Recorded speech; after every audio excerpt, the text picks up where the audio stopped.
Welcome everyone, Christine here with a discussion about the Autoresolve system in Total War Warhammer 3. This is something I've covered in quite a few videos on this channel already. But in this particular video, I do want to give a further perspective on this particular system. Because Autoresolve doesn't just affect you as the player. It doesn't just affect your situation in how many battles you may be fighting or how many battles you won't be fighting if you have a faction and a race and a legendary lord that just does poorly in Autoresolve versus doing very well. It also affects AI in a very substantial manner. And in particular, the potential that an AI controlled faction does have on a campaign is actually going to be dictated by the Autoresolve. There is something called faction potential in Warhammer 3, and that faction potential does actually improve their Autoresolve. So this is why in this particular campaign, for instance, Warzag actually has done something that I have never ever seen him do before. He's not only survived everything that was thrown against him, because typically what will happen is that Queek will declare war on him, and he will eventually end up losing. But that didn't happen in this campaign. Instead, what ended up happening is that he almost wiped out Belegar, and I actually had to rush this particular army, took some significant casualties doing so, had to rush this army to save Belegar. And I saved Belegar by going into a war with Scrag, which is not an ideal situation at all in this particular campaign. So, Creative Assembly is using Autoresolve to balance the game out in some way and make it so that certain factions do better in a campaign than others. But this is randomized. It used to be certain fixed factions would do better in a campaign versus others. But then Creative Assembly decided to change that around and randomized it in a campaign. So in this particular campaign, it does seem like Vlad, considering the fact that he's taken he's taken Stirland, he's taken the capital of Averheim. He's got that good faction potential. Then Warzag obviously has a good amount of faction potential, and some other factions, of course, will also have a good amount of faction potential. It does seem like Lokir has actually achieved that in this particular campaign. But this is kind of a modded campaign, so it might not necessarily be correct from that perspective. Though I also think Lokir is about to get wiped out because, well, suffice to say, Cafe is about to introduce him to some pain and suffering over here when they've got 3 stacks under Xiaoming marching towards him, 2 stacks under the Burning Wind Nomads, and then, of course, Miao Ying also marching with 3 additional stacks, though not full stacks, against him. And then there's also like just another stack, so it's like, yeah, Lokir and Village are about to get wiped out. But this can play out in so many different ways. Now, one of the things that does matter in a campaign is the following idea. Autoresolve for settlements. And this, remember, affects not just you, but also the AI. So, every settlement in the game, either under your control or being attacked by the AI, or AI fighting AI, has an Autoresolve benefit. The way that works, and the way people have figured it out and fixed it, quote unquote, or removed the benefit with mods that I'm personally using, is that what Creative Assembly has done is that they've introduced free towers for minor and major settlements. So every settlement, minor settlements get an Autoresolve benefit because they get those 3 towers counting towards the Autoresolve, and the major settlements get an even bigger Autoresolve benefit. Like major settlements get like a 4-6 tower benefit, minor ones get several towers. Regardless, those major and minor settlements are getting a benefit. But this actually is probably the root cause behind AI being so very passive on lower difficulties, which is something a lot of people have complained about. Because this Autoresolve situation is going to limit AI potential. It's also one of the reasons why Belegar, by default, tends to do very well, because dwarves have an incredible defensive potential with their settlements by default, add in benefits to Autoresolve on the defensive, and add in the Belegar's nonsense in general, and you get the faction that's very, very difficult to wipe out.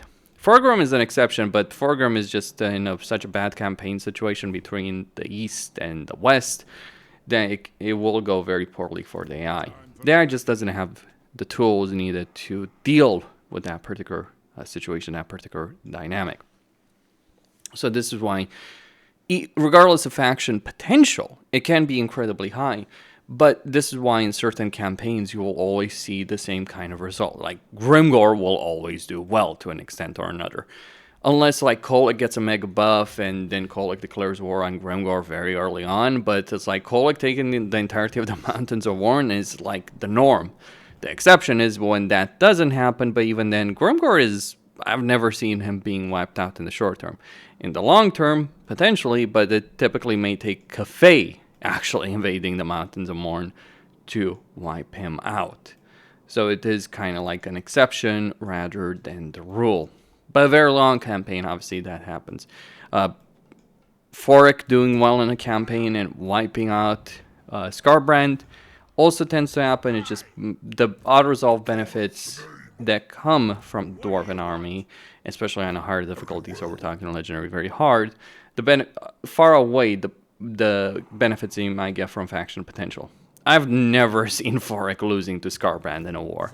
Maybe at most Scarbrand keeps Forik contained, but then Scarbrand loses for other reasons. But suffice to say, the Boomer Dwarf is a Boomer Dwarf, and he's not going away anytime soon. Like, there's some things that will happen in every campaign, purely because of the armies involved, the unresolved potential of those armies, and you will get some expected outcomes. But that system is kind of broken, because armor counts for a lot, leadership counts for a lot, unit ranks can count for somewhat, to a degree, but yeah, just having more troops, having more generals counts for quite a lot, having higher armor on units. This is why Ungrim Slayers are so useless. All of this ends up counting for quite a very significant amount, and you end up getting the same results over and over and over again. Mods do change it, because there are mods that do equalize the Autoresolve situation in a campaign, but even then, you're still gonna just see the same kind of outcomes again and again and again, simply because of Autoresolve on settlements, Autoresolve on armies, regardless of faction potential. Faction potential can play a role, but on a more limited scale. Think of Azag, Draika, Vlad, just as an example. Or Katrin versus Frot, for instance. Those are the kind of wild cards. Or Boris Ursus potentially being wiped out versus Boris Ursus wiping out everyone that stands in his path in a campaign situation. Both of those can happen. That's where faction potential can play a role, but there's also plenty of situations where faction potential is not really that important. So Ulf 1 was always going to be controlled by the High Elves if you're playing on a higher difficulty. So like Nakari being wiped out by the High Elves is like the expected outcome.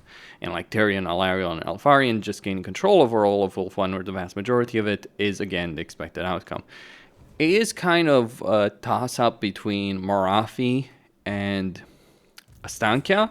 It can be a toss-up, though in this particular campaign it seems like Morathi has certainly wiped out Astankia and is just about to, well, put the pressure on Ulf-1, though she doesn't necessarily have that many armies in this campaign. She's like got 3 armies, building a 4th over here.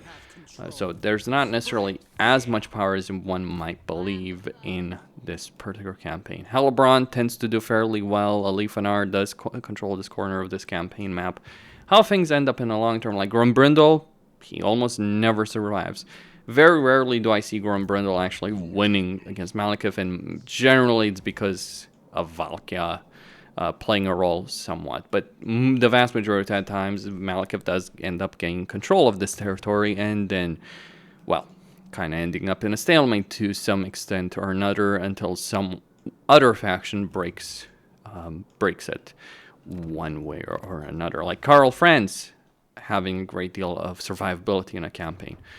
Partly because he has a settlement with a significant garrison that's very difficult to take and has a significant Autoresolve benefit because of all the units that are involved in there, like the Great Swords, Halberdiers, Crossbowmen, and gunpowder units that are in Altdorf. So certain outcomes will always happen. Other outcomes can be randomized, whenever you start a campaign, some things can go one way or another. Like Grimgor doesn't necessarily need to become a mega threat that controls a significant portion of the campaign map on his own, but he will always be an issue to some extent or another that is going to take significant efforts to, or significant resources to deal with during the course of a campaign. Emmerich seems to have been eliminated by Drazov being added. Like before the cast dwarves were added in the game, Emmerich would end up dominating a significant portion of this campaign map over here. But now with the cast dwarves, it's like Queek and Drazov just end up dominating the south until some other factor comes into play. And yes, Autoresolve plays a major role in this. Of course, Autoresolve plays a major role for the player because it forces you to fight battles or losing units. But this is also something to be pointed out about the AI. With the baseline Autoresolve system, what ends up happening, the AI may win over settlements, may take over settlements, but they'll lose some units in the process. And thus their armies will be weaker. They might lose heroes, they might lose artillery, they might lose some really powerful units just because of the Autoresolve system in itself. So the AI is going to end up slowing down with the baseline Autoresolve system the more settlements they take, and that does limit their faction potential in a campaign by quite a good amount. Remove the Autoresolve benefit that settlements do have, and also use a mod that, also use other mods that may help with the Autoresolve situation. Then you suddenly get into a state of affairs where the AI is winning battles, but they're winning them in a very one-sided fashion, which, by the way, those battles would be won in a very one-sided fashion if they were actually fought manually. But the AI is winning them on the campaign map, so they're keeping their armies intact. So, for instance, over here, Vlad is on the verge of wiping out Draika, potentially. I wouldn't necessarily bet against Draika. I think that's never necessarily a great choice to make, but it does seem like Draika is on the verge of getting annihilated over here by Vlad, and I'm going to have to step in to deal with him one way or another. Never mind that I already fought Vlad in this campaign. No, not him directly, but I did take Drakenfov, so he's not pretty happy about that.